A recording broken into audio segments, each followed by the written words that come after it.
So to get us started here, if you would introduce yourself, you are the CEO of WorkShield, yes? I am. I'm the CEO founder of a great company called WorkShield. And what makes it so great?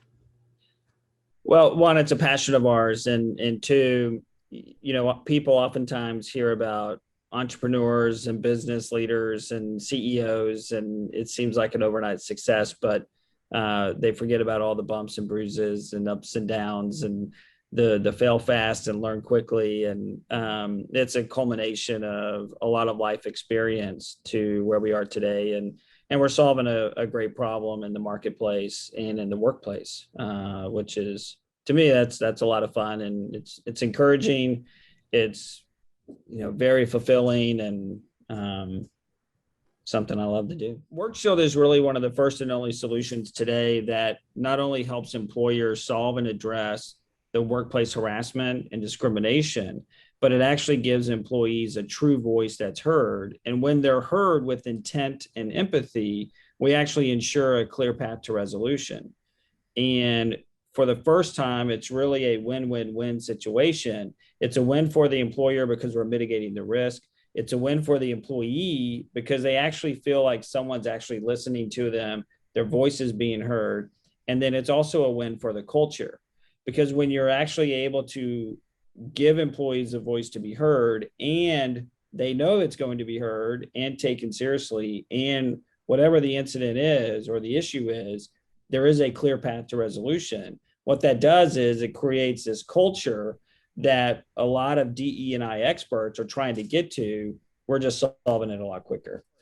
He had this role of apology, and it was this whole thing about where the plaintiffs, so they did this big research that all the plaintiffs that ended up suing, and they won, the researcher went back to the individual and said, hey, are you happy? Did this make you fulfilled? And sometimes they would say yes or no, and he would kind of say, well, what did you really want? What could have prevented all of this? And 9 times out of 10, they all said, I just wanted an apology. Wow. And that's it. And so there's this role of apology. And so some people harp on other people that say sorry too quickly, like, oh, I'm so sorry, right? Well, okay, I get some of that. But at the same time, the person or the leader that is able to say, I apologize, I am sorry. You know what?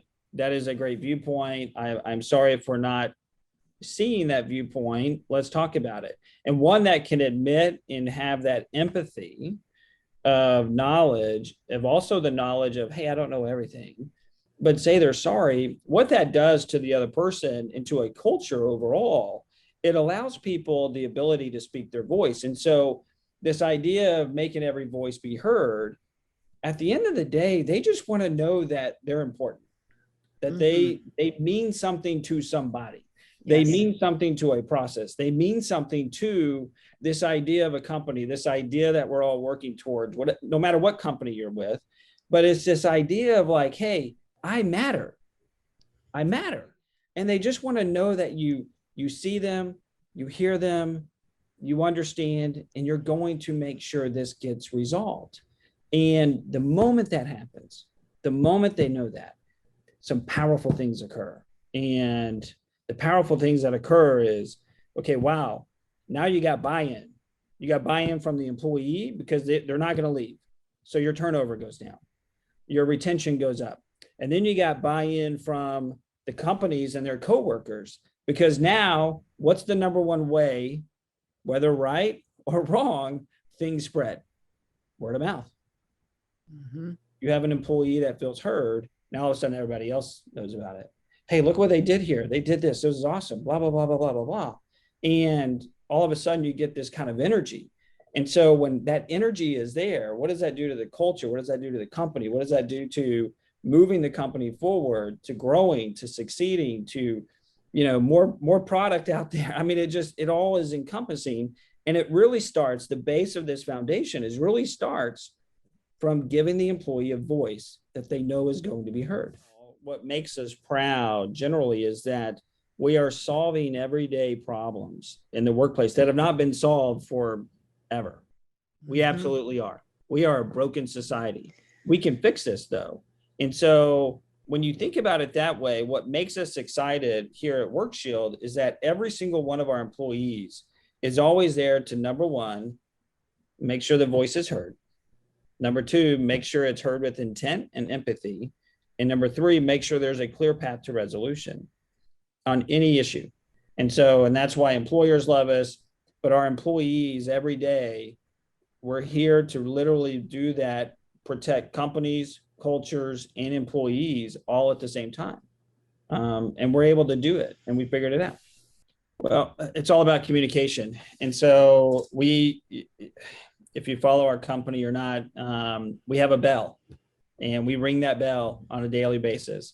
And that bell can mean we're ringing the bell because we got a new client. It can mean we're ringing the bell because we just made a voice heard, and we also ensure there was a clear path to resolution. We ring the bell because one of our employees did something or accomplished a goal that they wanted to accomplish and been working on, and everyone's excited, or we got our new website up. We got all these little things, right? Because we have, one of our values is recognizing all the wins, both big and small. And so when you're able to recognize those wins, both individually, as a team, both small and big, what happens is that energy stays. And look, there are days, we all have bad days, and that's okay. But when you have a bad day and you have a team around you that are there to pick you up, because everybody is diving into this whole philosophy of, hey, we can create a triple win situation for everybody, all of a sudden life becomes a little bit easier. Work becomes a little bit easier. People are getting in earlier than what they're supposed to. They're staying later than what they want, than they're required to, or whatever the case is, whatever you want to call it. But then you have people pitching in, hey, let me help. Wow, this sounds really interesting. Can I learn more about this? Wow, I didn't understand we were doing that over here. This is awesome. Let's all talk about it. But to me, it starts from the top. And so I'm a very transparent CEO when it comes to our whole company. If people want to know what's going on, come ask me. And they know that.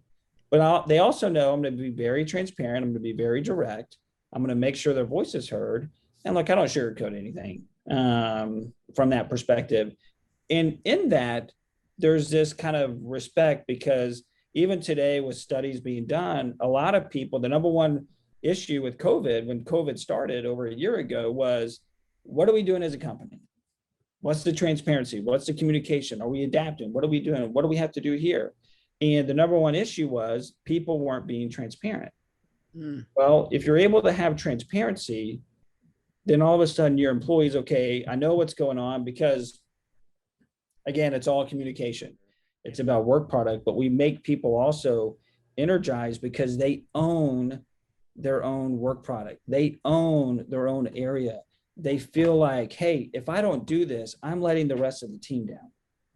And it's really about a team. And what we've been really good at WorkShield is knowing where the kinks are in the team, right? How do we make this kink stronger? How do we make this link stronger?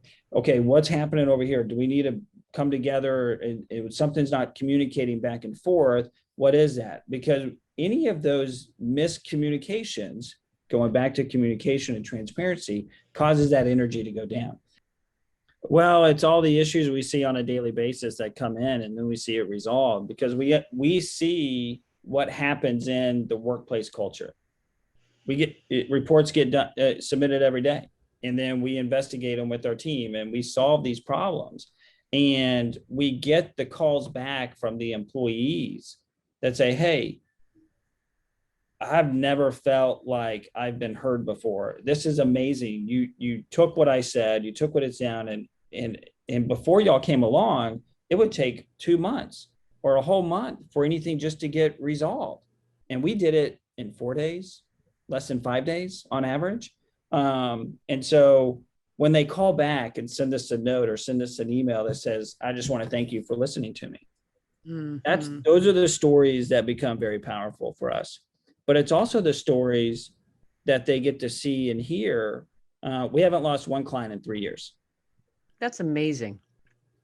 We've had 100% retention for 3 years. And I think that's a testament, because our employees and our team members, they know they're impacting lives. but they also know they're impacting cultures. And so we often say, hey, you got to practice what you preach. And if we didn't have a great culture, how can we go tell everybody else, hey, this is how you have great culture, by making sure your voice is heard? And so to me, that's the daily interaction of how they're impacting lives. I often say if they're having a tough time, I would say, go look in the mirror and ask yourself this one simple question: is your heart all the way in it? Ah, that's so great. Yes. And if the answer is no, you got to find something else. If the answer is no, you got to take another step back and say, why not? What has happened? And every day I wake up, I love what I do. I love what I do. And it's funny. So I wear my heart on my sleeve sometimes. And, the best thing that has been the most enjoyable. And I grew up from a single mom, not a lot of money. She could have made less on welfare. She said no, and she kind of drove through that, right? And so I understand what it means to not have money. I understand what it means to grow up without a lot, and just to be able to go get a new pair of soccer shoes to go play soccer. And so knowing that history about me, to me, the proudest moments, and I cry every time it happens, is that I'm getting teary now, but to give the bonuses to the employees, I cry, and it's like Dick Vermeil, right? And to me, that's my heart into it, because it's not only protecting the companies and the other employees, it's about providing for our own employees. It's about knowing that, hey, this bonus, because I know they have kids, I know they need this money, I know it's going to help them, and I know they're going to feel valued because they're not expecting it. And to me, that's what is exciting. That's the best part.